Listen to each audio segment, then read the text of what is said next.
अगर शयातीन कैद हो जाते हैं तो फिर बाज़ारों में महंगाई क्यों बढ़ती है, नाप तोल में कमी क्यों होती है और लोग दूसरों की मजबूरी से फ़ायदा क्यों उठाते हैं। ऐसे लोग रमज़ान जैसे रहमत वाले महीने को जहमत क्यों बना देते हैं। और दरअसल हकीकत तो ये है कि हर गुनाह सिर्फ बैरूनी शैतान की वजह से नहीं होता।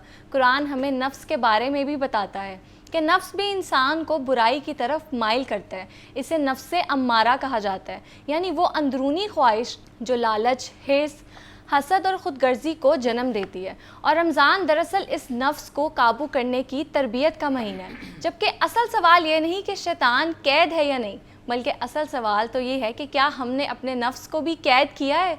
आज हम इस अहम मौजू को ज़ेर बहस लाएंगे। मेरे साथ मौजूद हैं इस्लामिक स्कॉलर मुफ्ती बहराम शाहिद और साथ सीरत स्कॉलर डॉक्टर पीर तारिक शरीफजादा साहब। अस्सलाम वालेकुम, कैसे हैं आप?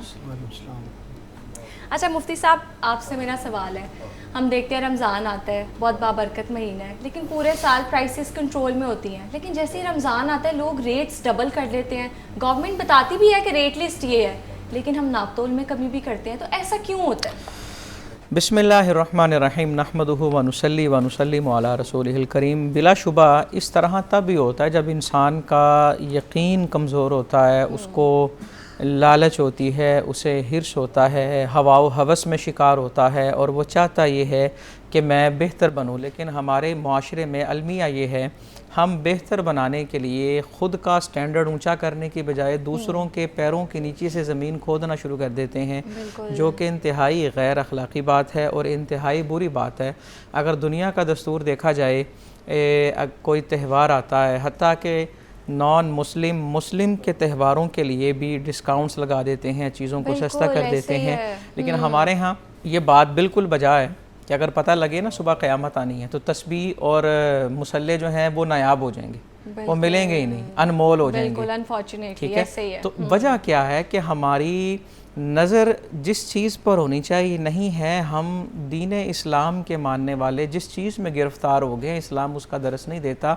हम मादा परस्त हो गए हैं, हमने ज़ाहिरी चीज़ों को देख लिया, ज़ाहिरी चीज़ों को अपना लिया और मुसलसल इस तरह के काम करते जा रहे हैं जो इस्लाम भी हमें इजाज़त नहीं देता और अखलाक भी उसकी इजाज़त नहीं देता। हत्ता कि कई काम ऐसे हैं जो इंसानियत को उसके मर्तबे से गिरा देते हैं और इंसान अपने रुतबे से गिर जाता है, क्योंकि अल्लाह रब्बुल इज़्ज़त ने इंसान को जिस मकसद के लिए पैदा किया, कुरान में तो उसका इजहार मौजूद है। उसको आसान लफ्ज़ों में यूँ कहा जा सकता है, दर्द दिल के वास्ते पैदा किया इंसान को, वरना ताअत के लिए कुछ कम न थे करो बयां। दिल सब रखते हैं, दिल कोई कोई रखता है। जिस इंसान के पास दर्द दिल नहीं होता उसको बहुत सी बीमारियां आती हैं। ज़ाहिर है जो इंसान सोचता है कि मैं यहाँ से भी कमा लूँ, वहाँ से भी कमा लूँ, ऐसे कर लूँ, वैसे कर लूँ, तो फिर उसके माल से बरकत ख़त्म हो जाती है। क़यामत का दिन होगा, अल्लाह के नबी सल्लल्लाहु अलैहि वसल्लम इरशाद फरमाते हैं, रब बंदे को सामने खड़ा करेगा और अल्लाह उससे हटने नहीं देगा जब तक कुछ सवाल ना पूछे।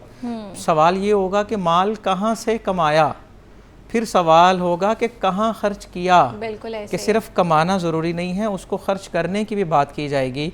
और इंसान लोगों का खून पसीना चूस कर माल कमाए, नाजायज़ करे, नाप तोल में कमी करे और रात को वो अफ्तार के दस्तरखान लगाए, सहरी की दावतें करे, तो वो क्या समझता है कि उसने धोखा दे दिया। हालांकि अल्लाह को तो धोखा नहीं दिया जा सकता। अल्लाह को धोखा देने वाले दर हकीकत ख़ुद को धोखा दे रहे हैं। ये फ़रेब है और ये काम उस शख्स का होता है जो अल्लाह की बंदगी और हुजूर सल्लल्लाहु अलैहि वसल्लम की इताअत को छोड़ के अपने आप को नफ्स का ग़ुलाम बना लेता है और हवा व हवस की पैरवी करता है।